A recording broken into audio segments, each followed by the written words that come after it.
Welcome back to Beyond the Buzzer. Today, as you guys can see, we are here with a very special member, Matthew Berry from ESPN, head of fantasy football. Welcome. Thanks for having me, Dylan. Appreciate the invitation. Yeah, we're also here with Austin, who's always here, co-host. So we're just gonna get to it, ask a couple questions about your early career, early life in the sports industry, and then upcoming NFL season and some fantasy football forecasts, some of your predictions, and we'll get into it. So Austin, you want to start out with the first question? Yeah, Dill, let's go. So Matthew, how did you start writing professionally? So it's interesting. I've been playing fantasy sports since I was 14 years old, probably around how old you guys are.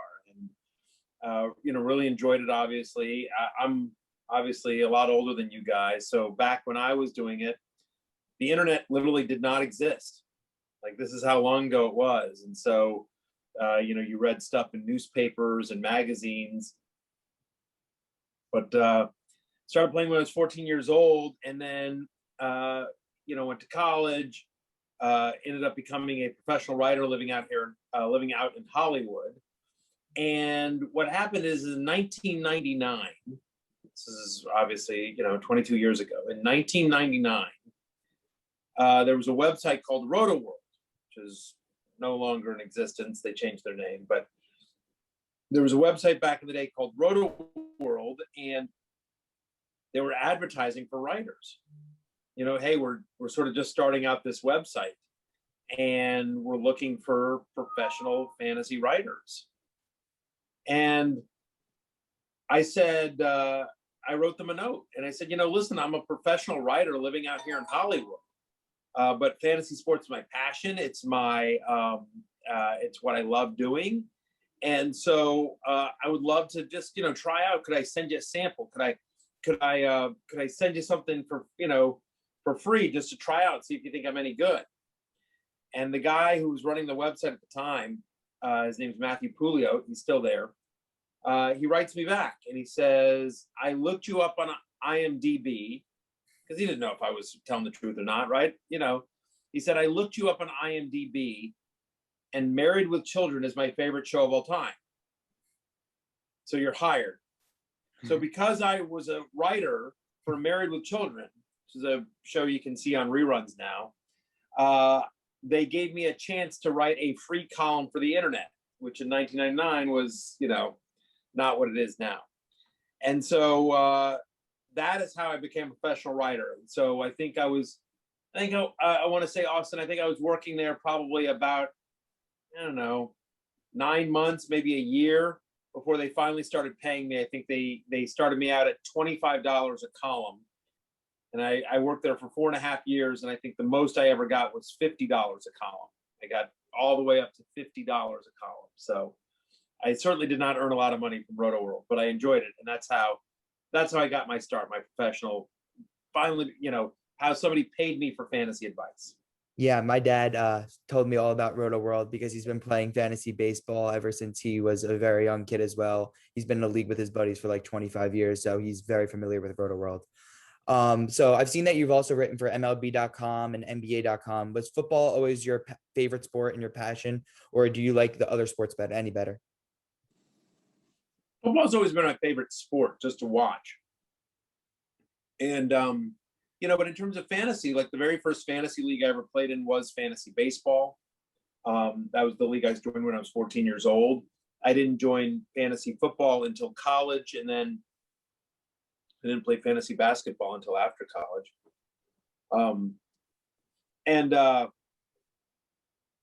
So I really love, all those sports, and I really enjoyed fantasy baseball as a fantasy sport. But just as I got older and I got more ingrained in doing fantasy football content, and as football became more popular.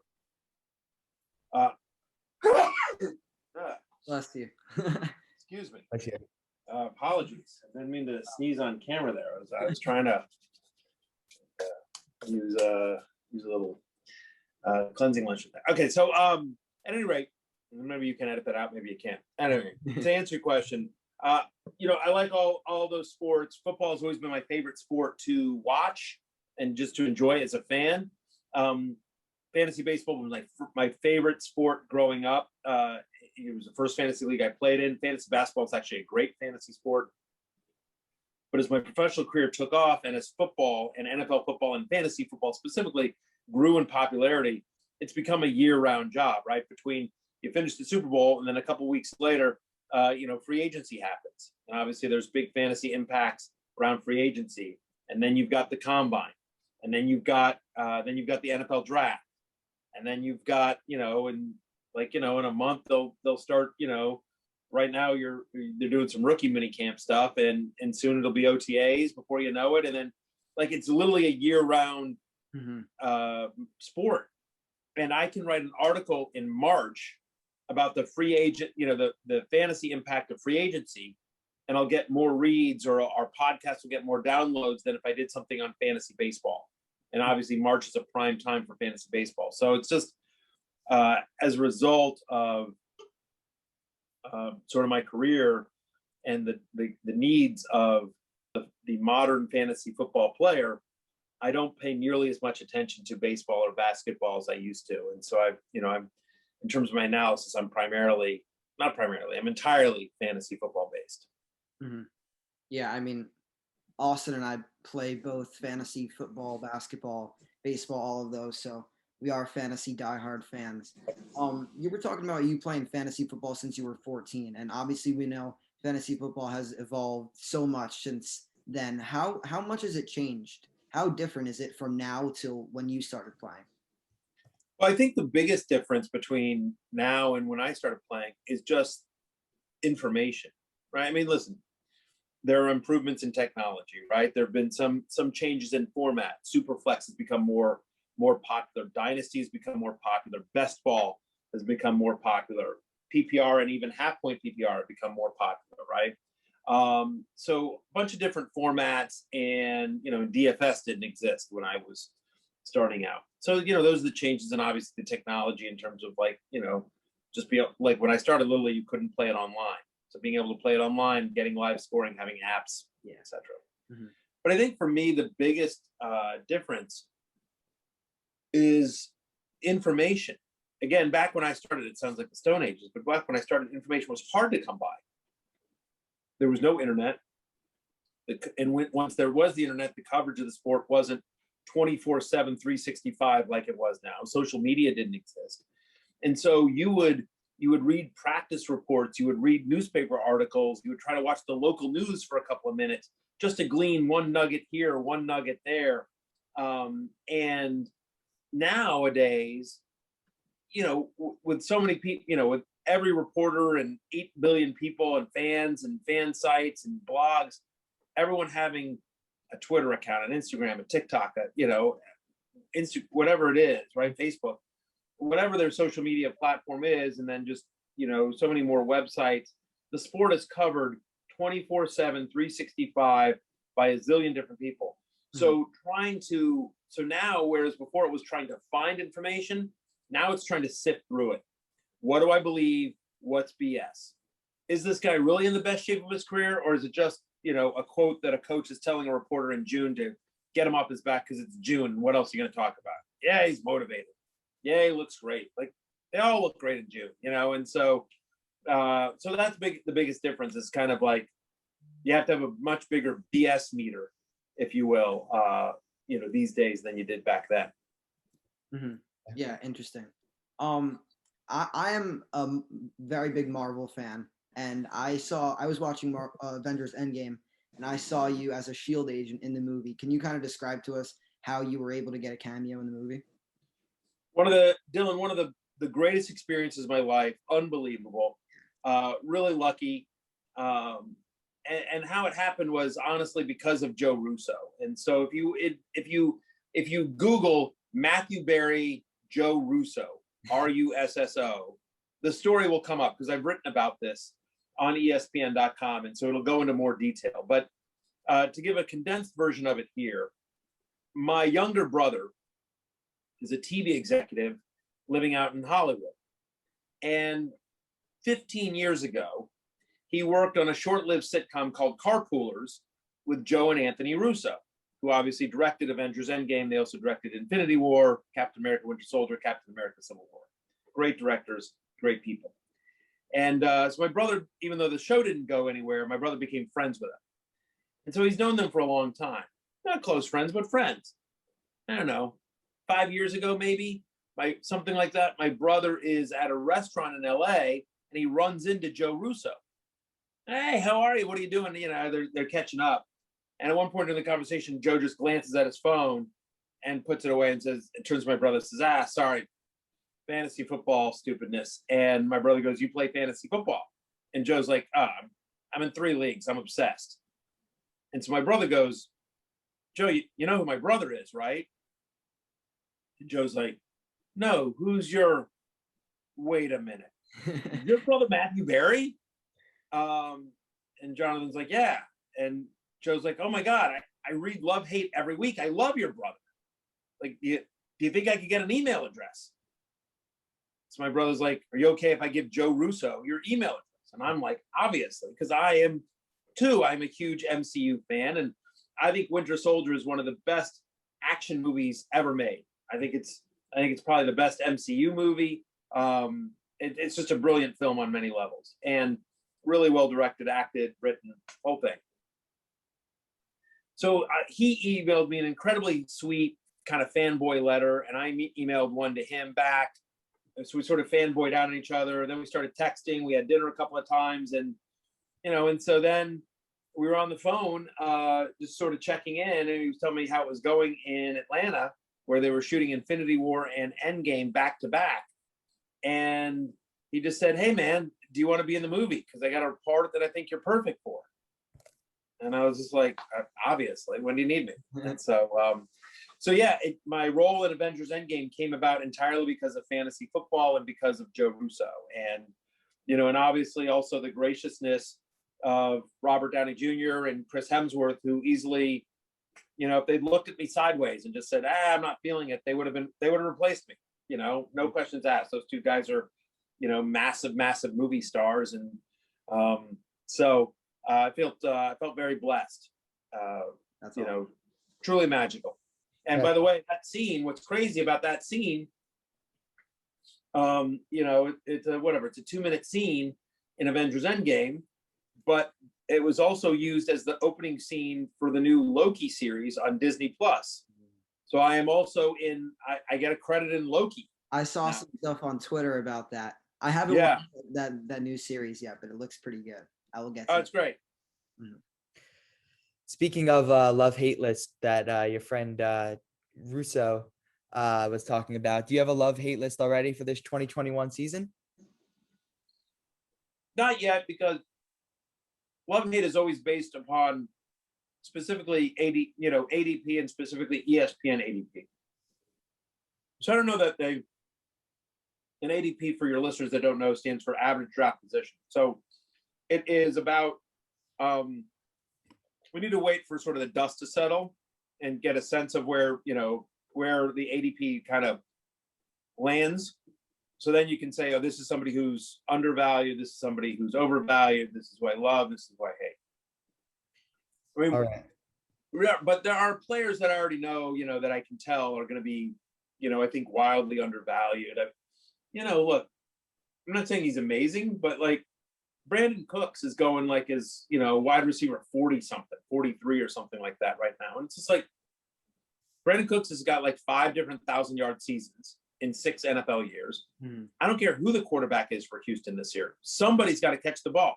Brandon Cooks, good wide receiver. He's going to get a ton of targets. He's going to get a lot of looks. And I don't know, I think he'll absolutely return a value, he'll absolutely return a value, where he's being drafted. My little Cooper Kupp, it's his birthday today as well.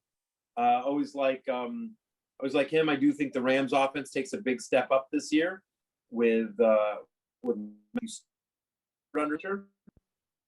I think he becomes really interesting. A couple of sleeper tight ends. We're always looking for the next Darren Waller. We're always looking for the next Robert Tonyan, I should say. So, I mean, I like Cole Kmet in Chicago. I like Irv Smith in Minnesota. I like Anthony Firkser taking over the Jonnu Smith role in Tennessee. I like Adam Trotman in New Orleans quite a bit.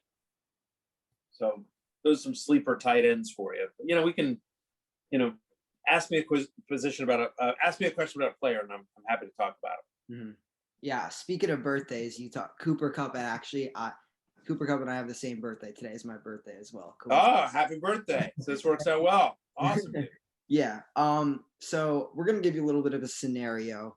You are in a league. It's pick night. You get the first overall pick, and now we're teleporting to draft night. Who are you taking with that first overall pick this season? Christian McCaffrey. Listen, if it's a super flex league, I think you can make the argument for Mahomes, but it's Christian McCaffrey. The usage is up the charts. The talent is there. I know he burned a lot of fantasy managers last year because he was hurt, but if you look at the numbers that he had when he was healthy last year, outstanding. Still elite level usage. Still a fantasy star, and so for me, McCaffrey would be the guy. I agree. Yeah. All right. So some of the guys that have been mentioned already for some overrated fantasy players this year are Michael Thomas because of his season last year, Josh Jacobs because of the addition of Kenyon Drake, and Kenyon Drake because of the addition of Josh Jacobs. Do you have anybody else you would believe is overrated? I think David Montgomery in Chicago would be overrated for me. I actually don't think Michael Thomas is overrated, by the way. I think he's properly rated, believe it or not. Because I think people are discounting. Look, he's still going to be a target monster. He's still going to be somebody that gets a lot of looks in that offense. He's somebody that was productive when Teddy Bridgewater was the quarterback for the Saints, back when Breeze got hurt 2 years ago. So, he's not going inside the top 10 of wide receivers. So I think Michael Thomas would be properly valued. But in terms of somebody else that I think is overvalued, I'll say Bears running back David Montgomery, who finished last year as a top 5 fantasy running back. But if you look at what happened, his stats were really inflated over the final 6 games, where the Bears had one of the crazy easiest schedules of any team in the NFL.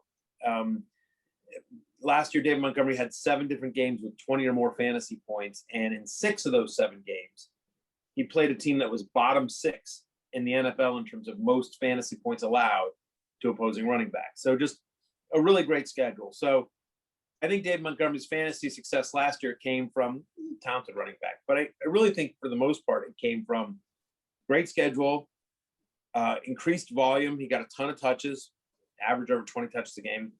And so he was involved in the passing game as target share increased. So then you go like, well, how repeatable is any of that? The schedule, we don't know yet, but we don't think it's going to line up as easy as it was. In terms of volume, well, they get Tariq Cohen back from injury last year. People forget that he went down fairly early in the year. And they signed Damian Williams, who used to be with the Chiefs. So, and Damian Williams is I think, pretty good running back. Do I think Tariq Cohen or Damian Williams have standalone fantasy value? I don't. But I do believe both guys get enough touches. Even if both guys only get 5 touches a game, 5-6 touches a game, that's 12 touches that aren't going to Montgomery. So I don't think the volume will be there, and I certainly don't think the passing game usage will be there for Montgomery because of the presence of Tariq Cohen. If you look at the splits in terms of the number of targets and receptions he got per game, it went up significantly once Tariq Cohen was out for the year. Well, Cohen's back now. So those are all my concerns with Dave Montgomery, who I have outside my own personal top 20. That's the beauty of fantasy football, right? You got to do a lot of research, and hopefully it pays off. But maybe talking about not so beautiful in fantasy football, what is the worst fantasy football loser punishment you've ever seen? Worst just in teams mean like worst best, like the most humiliating. Yeah. Like, just like, obviously tattoos are brutal, right? Because that's for the rest of your life. So I've seen a bunch of tattoos. I've seen somebody with a Trump tattoo, and I've seen somebody with a Hillary tattoo.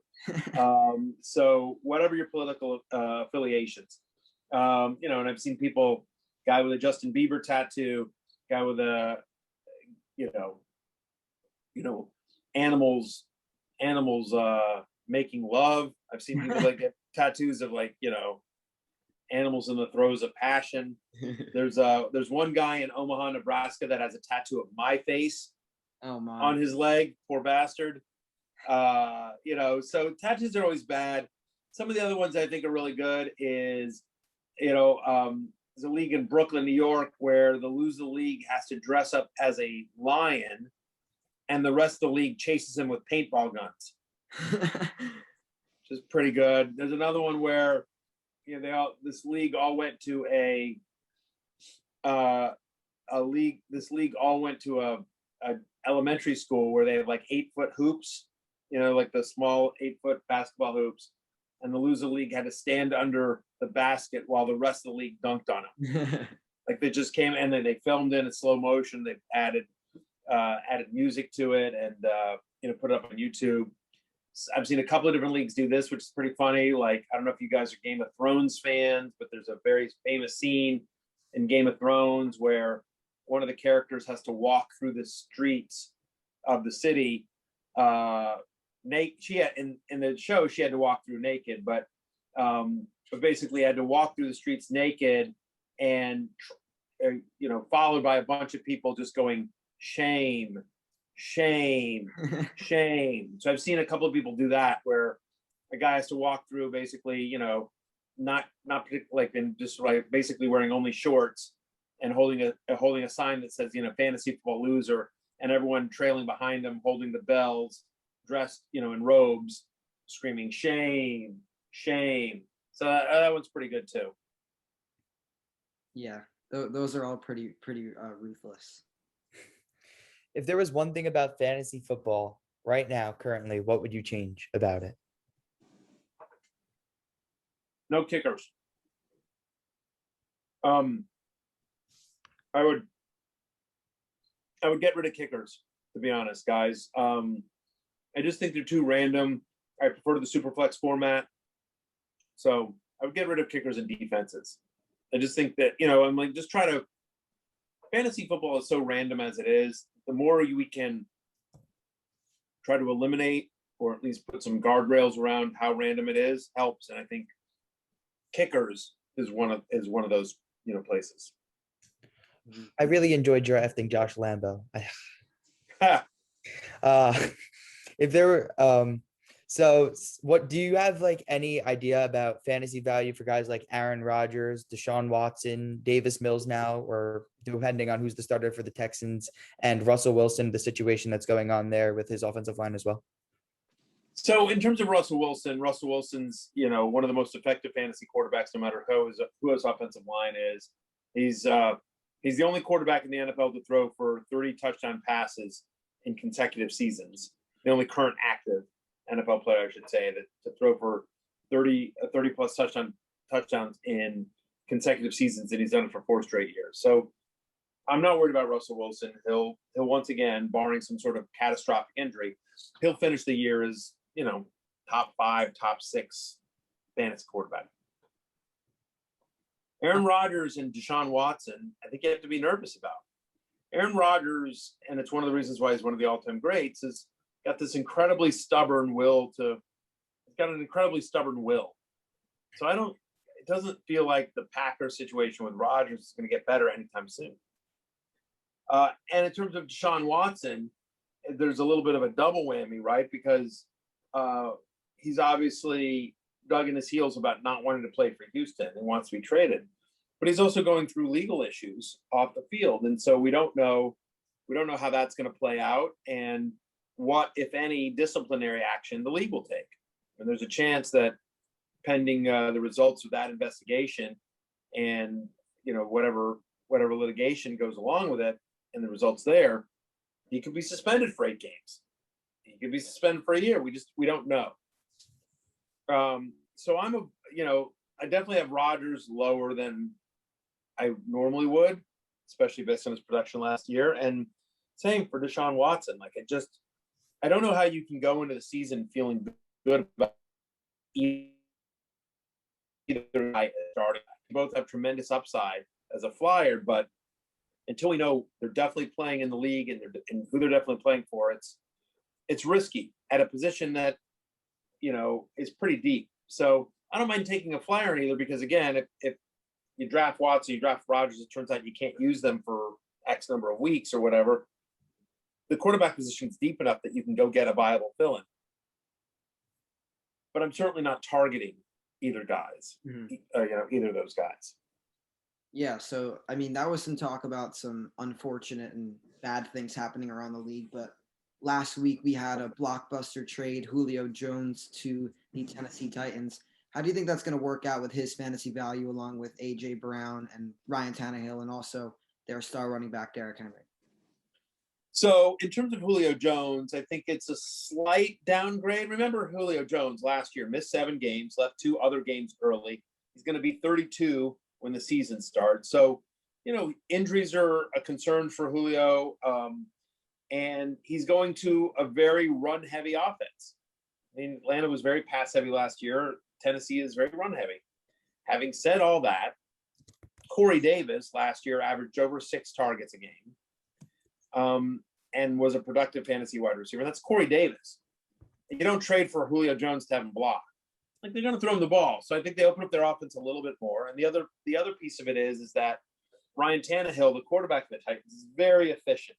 Since the start of 2019, Tannehill is number 1 in terms of fantasy points per pass attempt. So he is incredibly efficient. So he's not a guy, and the Titans offense isn't a team that needs a ton of volume for them to put up fantasy points.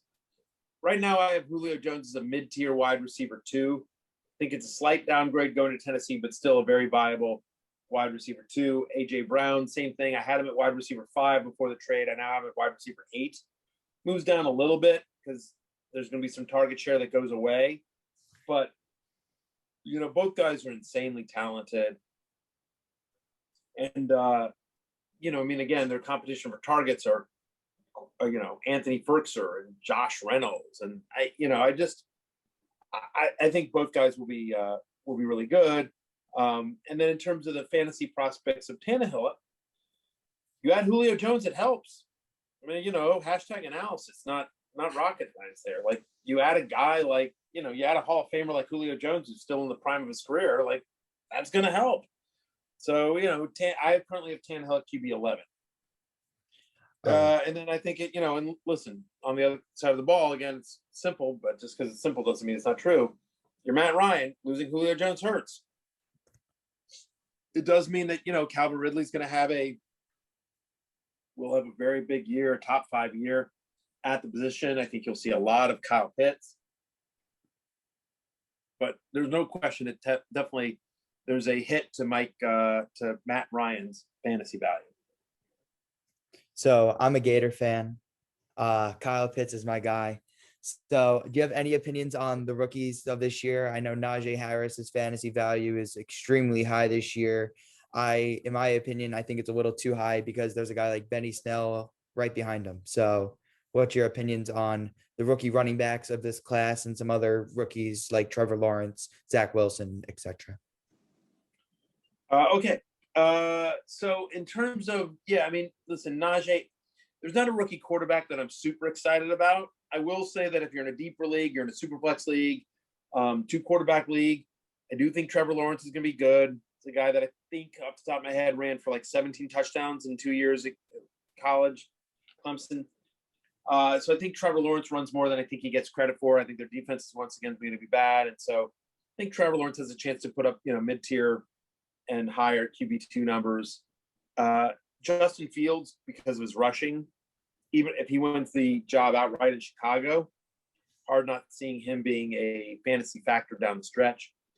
So that, and then, Najee Harris. Like, the thing about rookies is that fantasy production overall comes from, in essence, 2 things, right?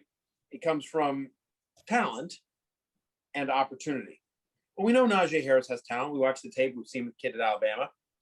But now he's got opportunity. He's going to be a true 3-down back for the Steelers. They want him to be the guy. And so I believe he's got a real chance at, being a very good, productive, fantasy player as a rookie. Other running backs that landed in some good spots, Javonte Williams in Denver, the running back. Be interested to see if Melvin Gordon makes the team. It's a new regime. They're not loyal to him. They could potentially cut him.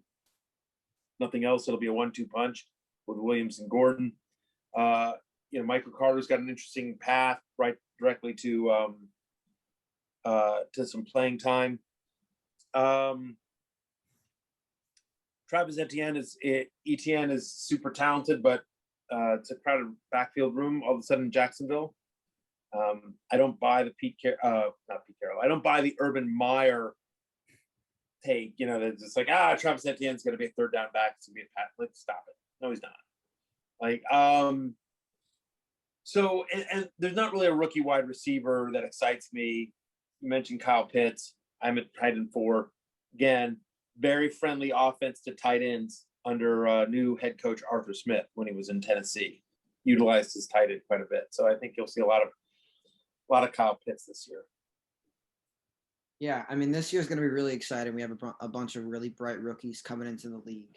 But Austin and I are both Giants fans, and as we know, you are a Washington football team fan. As a Washington fan, do you believe in Fitz magic? Can he take you guys to the playoffs? I do. I do. Yeah. I mean, look, the thing is, we went to the playoffs last year. Washington went to the playoffs last year. And think about the quarterback play that Washington got last year from Dwayne Haskins and, Kyle Allen and, Alex Smith. And Alex Smith. Yes, obviously, and Alex Smith. And, so during the regular season, and yet with very pedestrian quarterback play, they still won the division. Now it was 7-9, but whatever. That wasn't a good division, but they were the best of the bad lot. And so you get somebody like Ryan Fitzpatrick, who is, and I mean this with no, disrespect. Ryan Fitzpatrick is an NFL starting quarterback. Like, is he a superstar? No, he's not. But he is a competent professional NFL quarterback who can get the ball downfield. And the truth is, he just needs to be competent, because that's a top 3 defense in the NFL. It's a top 3 defense in the NFL. They suddenly have some weapons on offense, adding Curtis Samuel. They found something in Logan Thomas last year. Obviously, Terry McLaurin is special. But they added Curtis Samuel in free agency. They absolutely love the wide receiver out of North Carolina, Diami Brown, who was their 3rd-round pick. So I do. Actually, I'll say this, and it's been very rare that I've said this over the course of my life, but I would rather be a Washington fan than a New York fan right now. A tough blow. Yeah, but not one you're arguing with. That's true. That's true. I mean, the Giants have some promise. We got Kenny Galladay, Kadarius Toney, Daniel Jones hopefully take a step. So as Giants fans, you can only hope. There's a lot of change around the league this year.